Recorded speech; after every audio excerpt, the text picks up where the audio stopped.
Hey there, everyone. It's Melinda, your local Connecticut realtor. Today, we're breaking down a huge move our state just made to tackle the housing crisis. Governor Lamont signed House Bill 8002 into law in November 2025. And this isn't just political talk. This bill has real impact on your property value, your ability to buy a home, and the future of housing across Connecticut. Let's talk about what's actually changing and what it means to you. Connecticut is short more than 100,000 housing units. That shortage is driving prices up, pushing first-time buyers out of the market, and sending young professionals to other states. If you've been house hunting, you've definitely felt the squeeze.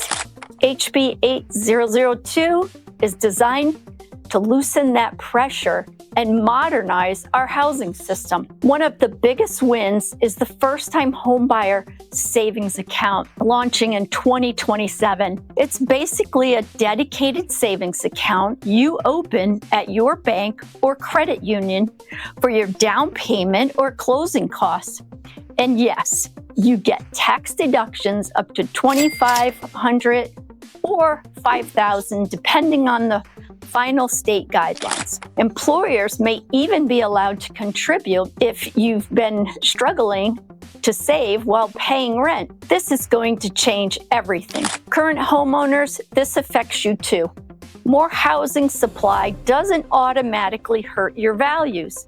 In fact, targeted development, especially around transit hubs, underused commercial areas, can stabilize and strengthen neighborhoods. It increases foot traffic, grows local businesses, and can make your area more desirable. The bill also includes a major initiative called Work, Live, Ride.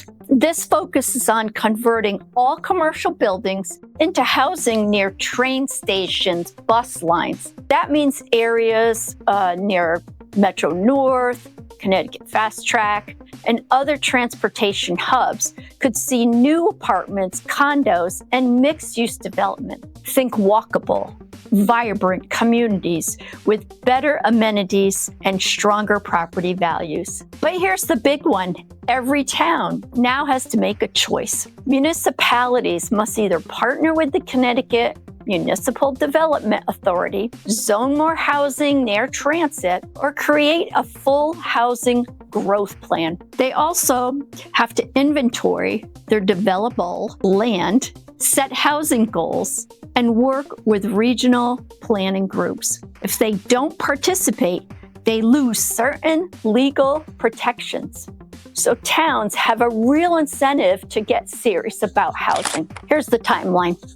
2025 to 2026, towns choose their path and start drafting plans. 2027, first-time homebuyer savings account officially launch. And starting now, you'll begin seeing redevelopment of commercial buildings into housing as communities opt in. So how do you take advantage of all this? If you're a first-time homebuyer, start prepping now so you're ready for the 2027 savings program. If you're thinking about selling, stronger buyer incentives and a more balanced market could actually work in your favor. And if you're an investor, pay attention to transit-rich areas. They're about to heat up. Connecticut is shifting towards smarter development, more diverse housing options, and a better path to homeownership. And as your local realtor, I'm here to help you navigate every part of it. If you want to know how these changes affect your home or your buying plans,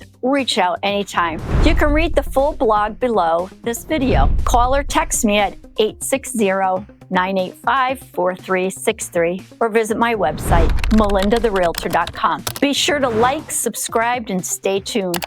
There's a lot more to come.